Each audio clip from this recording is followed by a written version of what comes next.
ഇന്ന് പല മുസ്ലിം സമൂഹങ്ങളിലും ഇസ്ലാം പലപ്പോഴും ഒരു ദൃശ്യചിഹ്നത്തിലേക്ക് ചുരുങ്ങിപ്പോകുന്നു. ഒരു വസ്ത്രത്തിന്റെ ഭാഗം, ഹിജാബ് അല്ലെങ്കിൽ നിഖാബ്. പലർക്കും ഇന്ന് ഇവയാണ് മുസ്ലിം തിരിച്ചറിയലിന്റെ പ്രധാന പ്രതീകങ്ങൾ. പക്ഷേ ഒരു ചോദ്യം ചോദിക്കേണ്ടതുണ്ട്. ഇത് ശരിക്കും ഇസ്ലാമിന്റെ വ്യക്തമായ കൽപ്പനയാണോ, അല്ലെങ്കിൽ ചരിത്രവും സംസ്കാരവും മനുഷ്യരുടെ വ്യാഖ്യാനങ്ങളും ചേർന്ന് രൂപപ്പെട്ട ഒരു ധാരണയാണോ? ഈ ചോദ്യത്തിന് മറുപടി തേടണമെങ്കിൽ നാം നേരിട്ട് ഖുർആനിലേക്കാണ് പോകേണ്ടത്. ആശ്ചര്യകരമായി, ഖുർആൻ ലജ്ജാശീലത്തെക്കുറിച്ച് സംസാരിക്കാൻ തുടങ്ങുന്നത് സ്ത്രീകളോട് അല്ല, പുരുഷന്മാരോടാണ്.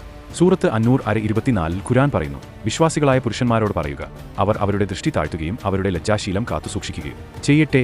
അതിനുശേഷമാണ് സ്ത്രീകളെക്കുറിച്ച് പറയുന്നത്.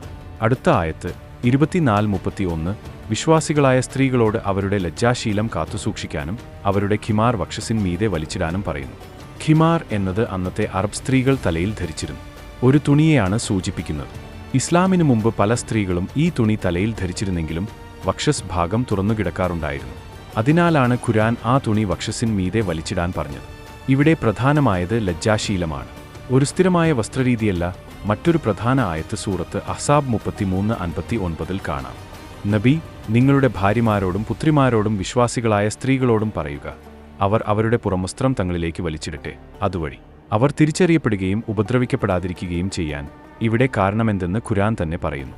അവർ തിരിച്ചറിയപ്പെടുകയും ഉപദ്രവിക്കപ്പെടാതിരിക്കുകയും ചെയ്യാൻ അന്നത്തെ മദീനയിലെ ചില ആളുകൾ രാത്രിയിൽ സ്ത്രീകളെ ഉപദ്രവിക്കുകയും പിന്നീട് അവർ അടിമസ്ത്രീകളെന്ന് തെറ്റിദ്ധരിച്ചതാണെന്ന് പറയുകയും ചെയ്തിരുന്നു.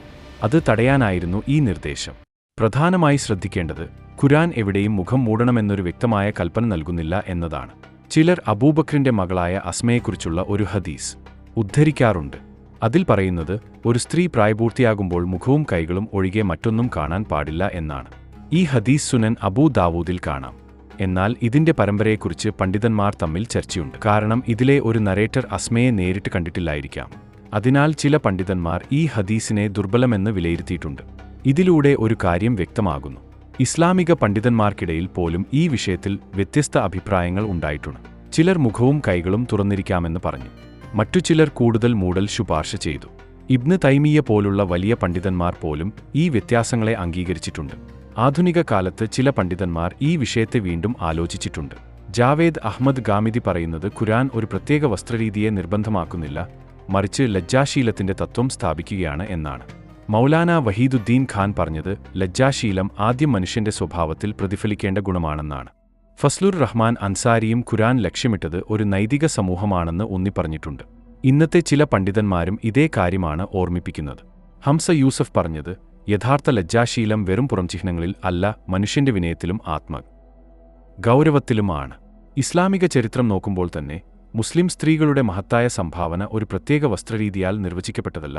ആയിഷ ബിന്ത് അബൂബക്കർ പ്രവാചക പരമ്പരത്തിലെ ഏറ്റവും വലിയ പണ്ഡിതികളിൽ ഒരാളായിരുന്നു. പ്രവാചകന്റെ മകളായ ഫാത്തിമ അവളുടെ ആത്മഗൗരവത്തിനും ജീവിത മാതൃകയ്ക്കും ഓർമ്മിക്കപ്പെടുന്നു.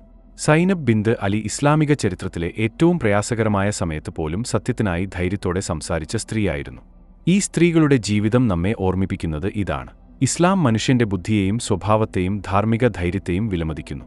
കേരളത്തിലെ മുസ്ലിം ചരിത്രം നോക്കുമ്പോഴും ഒരു കൗതുകകരമായ ചോദ്യം ഉയരുന്നു. അറബ് വ്യാപാരികളിലൂടെ ഇസ്ലാം മലബാർ തീരത്ത് വളരെ നേരത്തെ തന്നെ എത്തിയിരുന്നു.